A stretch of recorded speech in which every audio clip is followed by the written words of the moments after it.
Everyone, I'm just gonna do a summarize for 5A and 5B, okay? Again, you all know me really well, and you all know that I do not really like to remember any formulas, so I'm just gonna teach you a way, but you are more than welcome to have this formula in your test cheat sheet, but I'm just gonna teach you a way that you do not have to remember them, okay? So, before I even actually introduce the example question, I'll just ask you to remember pi is equivalent of 180 degrees. So that's all you need to remember, okay?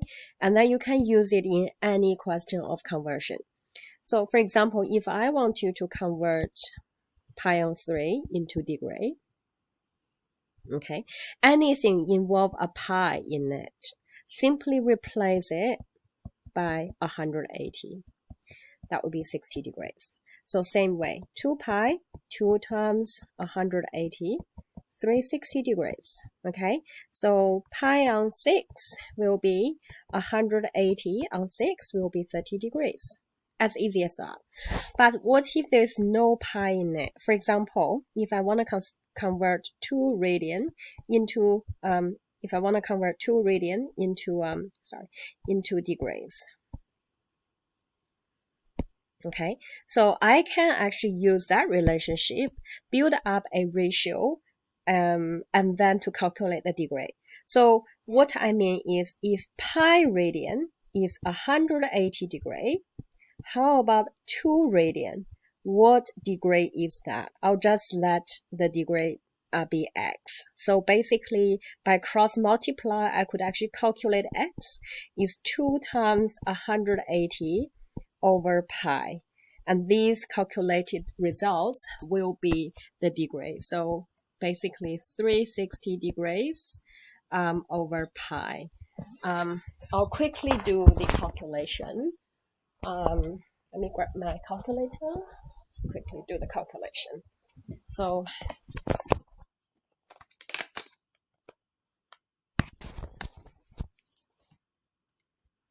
sorry, the degree should be outside. So 360 divided by pi. That would be approximately 114.6 degrees. Okay, so that's a much easier way that you can do with the relationship. And similarly, if you want to convert, say, 30 degree into radian, okay, you can just do this. 180 degree would be pi.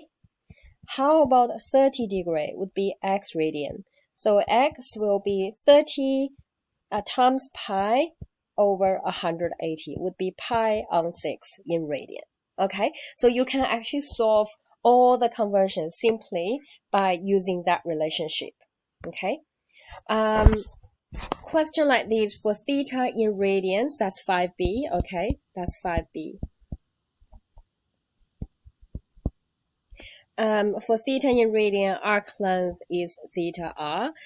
All I have to remember is if you think about the circumference or perimeter, okay, that will be 2 pi r. So basically, this is a application of using that formula because my theta or my radian is 2 pi. Okay, if you think about it, is 2 pi because the circumference of a circle will be 360 degrees, which will be 2 pi, and then 2 pi will be the theta, and then times the radius, which is r. Okay, so you can always remember these as a model. So 2 pi r, in other words, is using the arc length formula, which is theta r.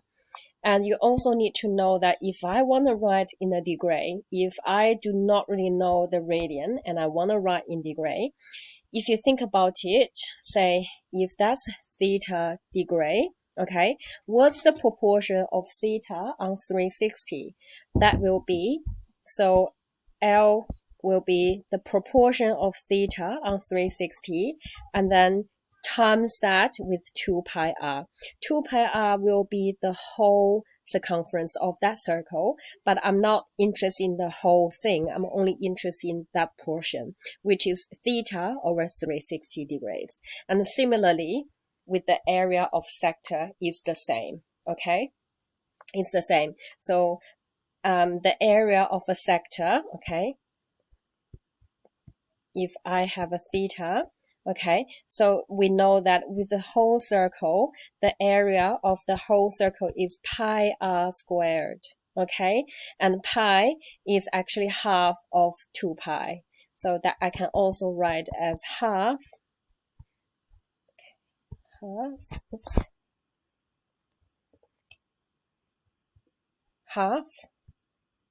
pi 2 pi r squared, okay, and that's also based on that formula, okay, because the radian will be 2 pi here, and then it's half of theta, right? So if I have a random radian, it will be half of theta times r, and if I have theta in degree, that will be pi r squared times the proportion, which is theta over 360 degrees. Okay, I hope these make some sense. And again, I do hope you have a much deeper understanding rather than only remember the formula. Okay.